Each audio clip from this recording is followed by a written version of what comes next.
आज हम आपसे बात करेंगे गायनेकोमेस्टिया या मेल बूब सर्जरी के साइड इफेक्ट्स के बारे में। क्योंकि कई लोगों को बताया जाता है कि प्रोसीजर बड़ी सिंपल है, 1 घंटे में आप वापस जा सकते हैं, लेकिन लोगों का मेन कंसर्न रहता है कि उसमें बाद में कोई आफ्टर केयर तो नहीं रहेगी, कोई साइड इफेक्ट नहीं हो सकता या कोई बड़ा कॉम्प्लिकेशन तो नहीं हो जाएगा। सो आपको ये समझना होगा कि कोई भी चीज के साइड इफेक्ट या किसी भी सर्जरी का कॉम्प्लिकेशन इस चीज पे डिपेंड करते हैं कि हम किस पार्ट में कर रहे हैं और उस प्रोसीजर में हम लोग क्या क्या कर रहे हैं। जो गायनेकोमेस्टिया रहता है इसमें हम लोग बेसिकली सुपरफिशियल रहते हैं, मतलब स्किन के जस्ट नीचे रहते हैं, स्किन और मसल्स के बीच में रहते हैं। सो स्किन से रिलेटेड साइड इफेक्ट होने की सबसे ज्यादा संभावना रहती है।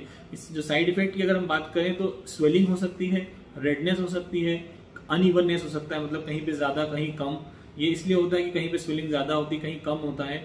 कई बार कुछ कलेक्शन या हिमेटोमा या ब्लड कलेक्शन रहता है, इस वजह से स्वेलिंग रहती है या अनइवननेस रहती है।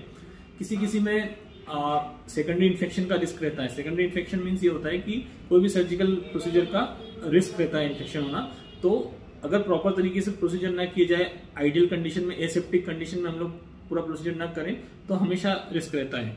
स्पेशली यदि पेशेंट डायबिटिक है या इन्वायरमेंटल कंडीशन या जहां पर सर्जरी कर रहे हैं वो आइडियल कंडीशन में नहीं है, या फिर जो इंस्ट्रूमेंट हम लोग यूज कर रहे हैं वो प्रॉपर नहीं है, या पोस्ट ऑपरेटिवली एंटीबायोटिक अगर नहीं ली गई है तो ये रिस्क बना रहता है।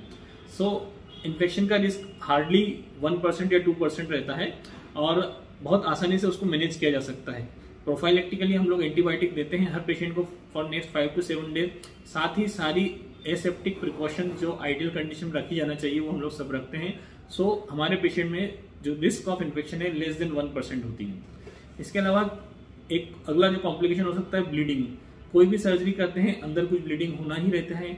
मोस्टली हम लोग उसी समय उसको हेमोस्टेसिस अचीव कर लेते हैं, वेसोकंस्ट्रिक्टर एजेंट देते हैं जो सॉल्यूशन डालते हैं उसमें जिससे कि ब्लीडिंग ना हो। लेकिन फिर भी माइनर ब्लीडिंग अगर होती है अंदर तो बॉडी उसको क्लॉट बना लेती है या फिर एब्जॉर्ब हो जाता है। वो rare of the rare condition में कुछ सीवियर ब्लीडिंग होने का रिस्क रहता है। उसको भी हम लोग बचाने के लिए उस पर कंप्रेशन गारमेंट पहनने का बोलते हैं पेशेंट को फॉर नेक्स्ट 5 to 7 डेज, ताकि अंदर कुछ कलेक्शन ना हो। यदि कुछ हो तो वहीं की वहीं वो रुक जाए। इसके अलावा अगला जो साइड इफेक्ट हो सकता है कि उस एरिया में नमनेस या सुन्नपन होना।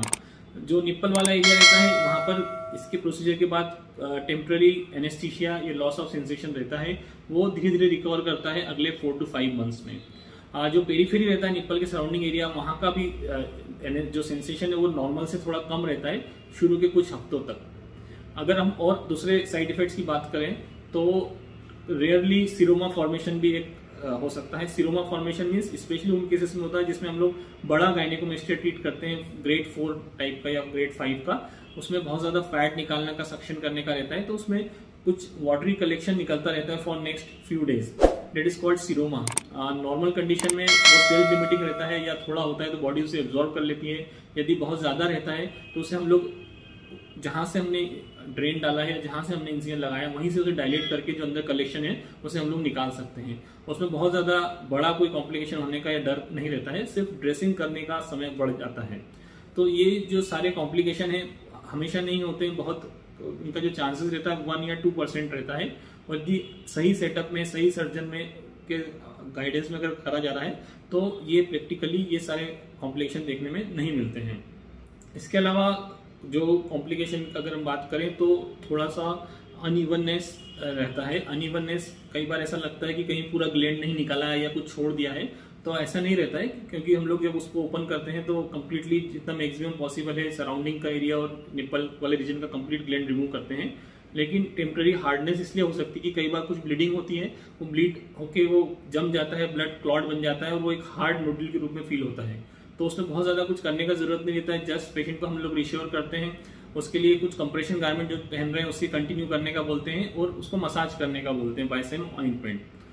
कई लोगों को कंसर्न रहता है कि कोई स्कार या निशान तो नहीं रहेगा, तो इसमें जो प्रोसीजर रहता है प्रैक्टिकली 2 या 3 महीने बाद आप देखेंगे तो उसमें कोई निशान नहीं दिखता है, क्योंकि वो जो करते हैं प्रोसीजर लाइपोसक्शन में बहुत ही छोटा होल रहता है, कुछ मिलीमीटर, 2 या 3 मिलीमीटर का रहता है। इनिशियली कुछ हफ्तों तक या 1 से 2 महीने तक वो विजिबल होता है, मगर लॉन्ग टर्म में या परमानेंट कोई स्कार विजिबिलिटी नहीं रहती है।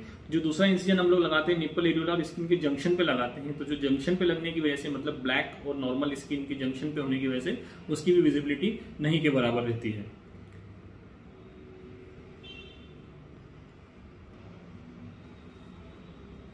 एक और कंसर्न रहता है लोगों को कि ये फिर से तो नहीं हो जाएगा, हमने प्रोसीजर करा और इसके बाद हम लोग तुरंत काम पे जा पाएंगे कि नहीं, एक्सरसाइज कम से कर पाएंगे, जिम कर पाएंगे। तो ये जो गायनेकोमेस्टिया है मोस्टली 14, 15, 16 ये एज में मोस्टली डेवलप होता है। हमारे पास जो पेशेंट आते हैं वो, या हम लोग सर्जरी करते हैं, वो 18 प्लस 19-20 साल से अधिक उम्र के रहते हैं। तो एक बार आपका वो एज निकल जाता है तो हार्मोनल इम्बैलेंस वाला जो एज है वो निकल चुका रहता है। तो हमने यदि उसको कम्प्लीटली निकाला है सर्जरी के द्वारा तो फिर से होने का कोई चांस नहीं रहता है उस जगह पर गायनेकोमेस्टिया का।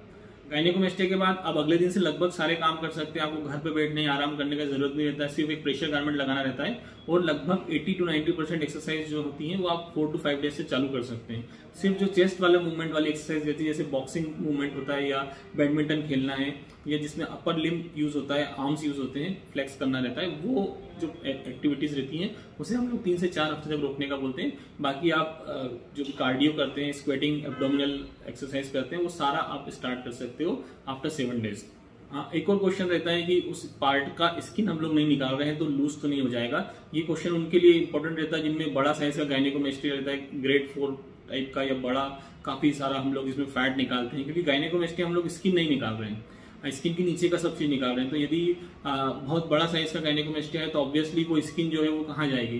तो मोस्टली बहुत ज्यादा लूजनेस नहीं होती है अगर हम प्रॉपर उसकी पोस्ट ऑप केयर करें, सही तरह से सर्जरी करें, क्योंकि जो स्किन रहती है वो अगले कुछ समय में श्रिंक करती है अंडरलाइन टिश्यू के हिसाब से।